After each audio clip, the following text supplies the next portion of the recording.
If you're struggling to lose that stubborn belly fat, this video, I'm gonna go over some unusual tips. You're gonna love some, you might hate some, but they've been a game changer for me getting shoot lean, competition lean, and helping thousands of people that watch these videos get in insane shape. Now, trust me on these, you're gonna be like, what?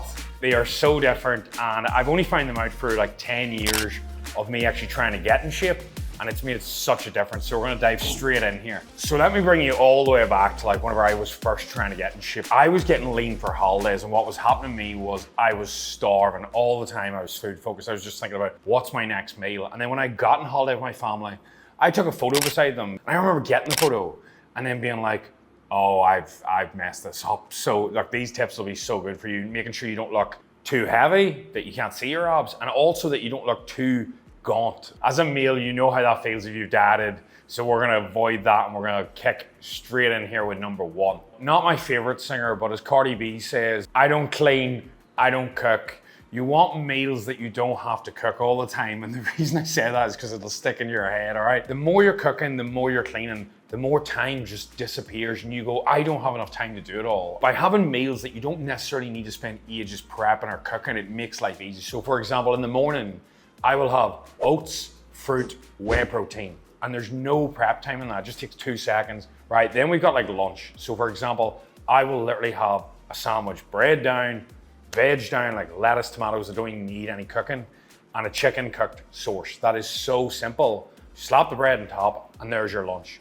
You can even eat it out of the packet. Like for example, if I have chicken and I use the packet like a plate, I don't need it clean. But washing plates, causing a mess, eats up time, and I'm not about that. But if you have 2 or 3 of these, even the likes of wraps with turkey, it's so simple and it requires no prep, and it makes life just so much fluider, because once you're done the meal, you go, oh, I'm on to the next thing.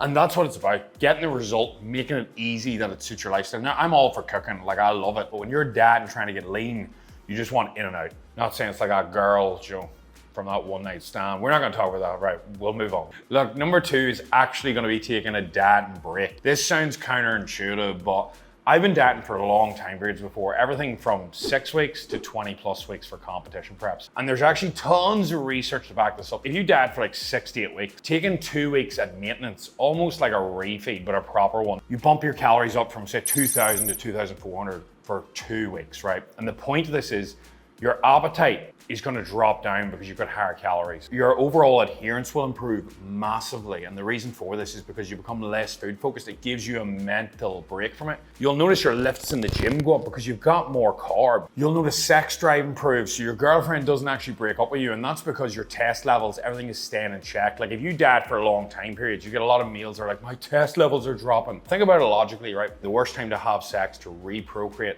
have a child, is whenever there's not enough food for you alone, and then you're gonna bring another mouth into the world to feed. That's the way it would have been thousands of years ago. That's how cavemen and women rocked about, and that's how your body actually tells you what's smart. It's very, very interesting when you break it down. The point of this dad break is there's studies where they dad people for like 20 weeks, and what they find is when they give people a dad break and they bump them up to maintenance for like 2 weeks, they notice they can nail the diet longer, and on top of that, they lose more fat overall. So this is a really good method that you can incorporate. That's not just refeeding 2 days every blue moon or having a cheat meal.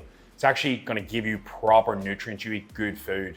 So incorporating dad breaks sounds unusual, sounds counterintuitive because everybody's in a rush, but I can guarantee you for most people that will actually work so well.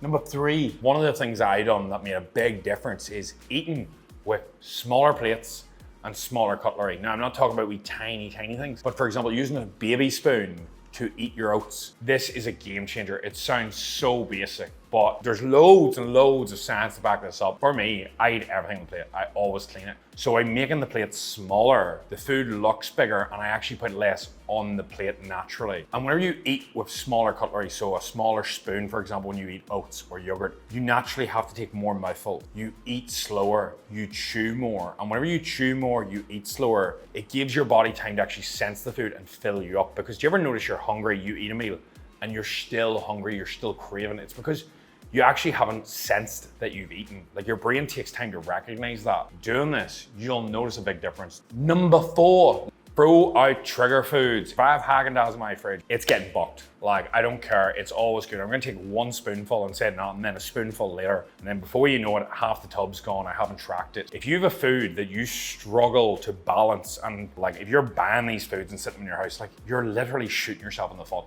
Like, remove temptation. If you were an addict of a drug, would you keep it in the house? Like, an alcoholic doesn't go, I'll leave a couple of beers in the fridge even though I'm trying to quit.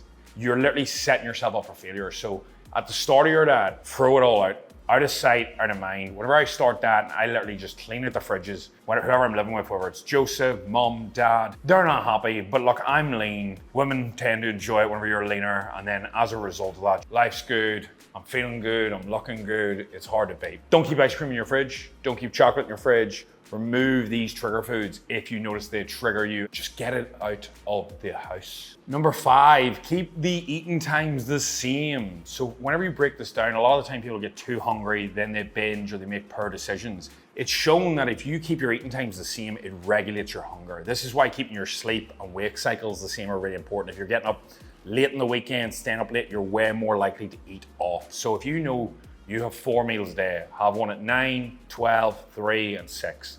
Know your calories, you're not snacking in between. That's a bad habit that's gonna screw you over, in my opinion.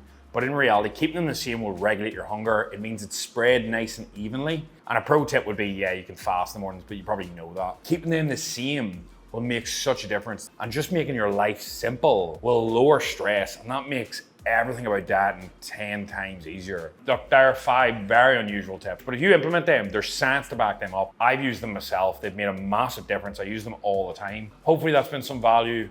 And whenever you're shredded, you've got rid of that stubborn belly fat and life's good. Don't develop an eating disorder. Wouldn't recommend a bodybuilding competition. The majority of people like me done them for validation. I think that's the reason I probably started social media, some form of validation way back. But now I just love the fact that I'm giving back to people. And look, it honestly mean the world to me if you could share this, like, subscribe, just to give more value out to the world so that people learn from my mistakes and can move forward and make fitness change their lives as well. All right, I hope you're good. I'll see you in the next one. Big love, I'm out.